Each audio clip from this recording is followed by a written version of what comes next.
I became very friendly with a United States journalist called Neil Frank, who was working for the then Newcastle Sun, which was the afternoon paper in Newcastle. And I used to take my holidays at the BHP to study for the exams before I came down and did them. And I was at home studying, and he came in. He came out to see me at lunchtime. He said, "You better come into the Supreme Court. There's a trial going on there that you'd be interested in." So I went in with him, and it only lasted a few minutes. After I got there, the jury acquitted the accused, but John Williams was the counsel conducting the trial, and he I rather brashly went up to him and told him I was studying law and I wanted to come to the bar. So he told me that when I got through to come and see him, and I did, and he very kindly allowed me to sit in his chambers when I first came down from Newcastle, which was in July 1961. And I was married then, and my wife was still in Newcastle, but she came down after a short while. We had a place at McMahon's Point, and then she got pregnant with the second child, and she got a rare disease brought about by the pregnancy. The baby or the fetus took vitamin D out of her system, and she had a lot of painful blisters on her leg. It's a fairly rare condition. Anyway, we had another young child, so it was very difficult for her to cope with it. So we decided to go back to Newcastle, where her parents were and my parents were. So I then started at the Newcastle bar in April '62, and I then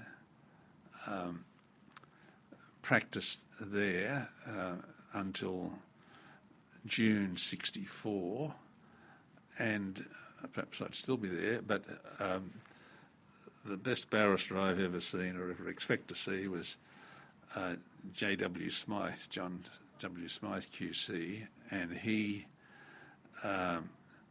what had happened is a man called Ken Brotherson was charged with culpable driving, and his brother was the chairman of the Harbour Board here in Sydney, and he was concerned because he carried a jail sentence with its culpable driving, and he wanted the best barrister in Australia to appear for his brother, and so J.W. Smythe came to Newcastle and led me in the case, and my wife and I took him out to dinner one night, and anyway he said to her, pardon me for saying this, but he said, this fella's wasting his time here in Newcastle.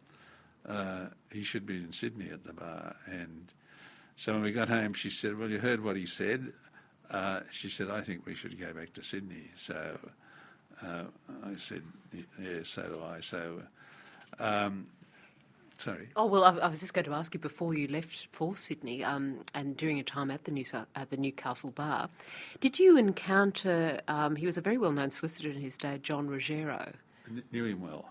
Yes, I'd like to know a little more about him because he was rather a colourful character. Just before we go to your career at the Sydney bar, just curious, that's all, because I've come across references to him, and I was asking because I was researching pioneering women at the New South Wales bar, Francine Ruggiero. Yes, that's right. So I was just curious if you'd worked with John Ruggiero. No, he briefed me quite a few times. He wasn't backwards in charging his clients, I've got to say. But he was a larger-than-life character. He was a keen fisherman, and I remember being at dinner at his home one night, and his wife, the main course was chicken cacciatore, which was the most superb I've ever eaten, and for 50 years I've been trying to find a chicken cacciatore that could match Mrs. Ruggiero's. But I wasn't close. There was quite an age gap between us. But he briefed me in a number of cases, and even when I came to the Sydney bar, he briefed me in one or two cases. But he was a larger than life character. He had a lot of personal injury cases in Newcastle, and his counsel of choice was Anthony Larkins, QC, or Eric Miller, Q3. They were the two he used to brief a lot in big personal injury cases. But he never briefed me in any of those Supreme Court cases. What happened at the Newcastle bar is most of the Supreme Court work was in the hands of Sydney solicitors on both sides of the record, the trade union firms, particularly J.R. McClellan and Co., and various insurance firms. And they used to brief Sydney Council. So in my day, there were 7 people at the Newcastle bar of only 5, and really only 5 were really active.